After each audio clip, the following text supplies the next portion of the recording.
Could the solution to the objections of judicial review be found in the very fabric of the democratic dialogue? This question takes us on a journey into the depths of a compelling theory known as deliberative constitutionalism. Deliberative constitutionalism, in its simplest form, is a theory that champions the principles of deliberative democracy within the framework of constitutional law. It encourages open, respectful, and reasoned discussion about constitutional issues among all stakeholders.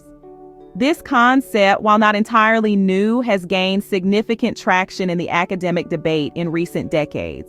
What makes deliberative constitutionalism stand out is its novelty.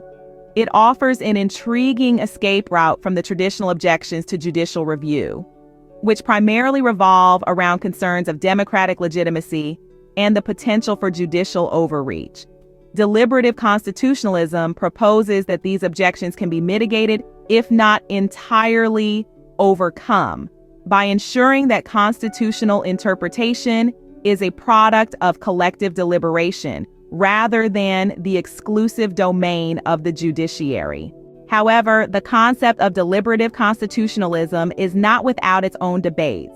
One of the key points of contention is the question of who gets to participate in this constitutional dialogue. Is it only the judges, the lawmakers, the legal scholars, or does it extend to the citizens themselves? This question is critical to ensure that the objections to judicial review are properly addressed. This brings us to the argument that while deliberative constitutionalism is indeed a promising alternative, not all of its variants adequately address both the objections to judicial review and the deliberative turn in democratic theory. Some focus solely on the dialogue within the judiciary, some on the dialogue between different branches of government, and yet others on dialogue between local and international judicial institutions. But to truly assuage the objections to judicial review, we need a variant of deliberative constitutionalism that is oriented towards inclusive dialogue. It needs to be a dialogue that embraces the whole constitutional system, engaging not only the judiciary and other institutions, but also the citizens, the ultimate bearers of the Constitution's values. To wrap up, deliberative constitutionalism presents a novel approach to dealing with the objections to judicial review.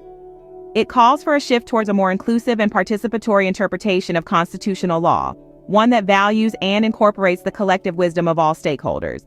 However, for this theory to fully address the objections to judicial review, it needs to ensure that the dialogue it fosters is truly inclusive and system-wide. Only then can it offer a robust and democratic alternative to the traditional model of judicial review.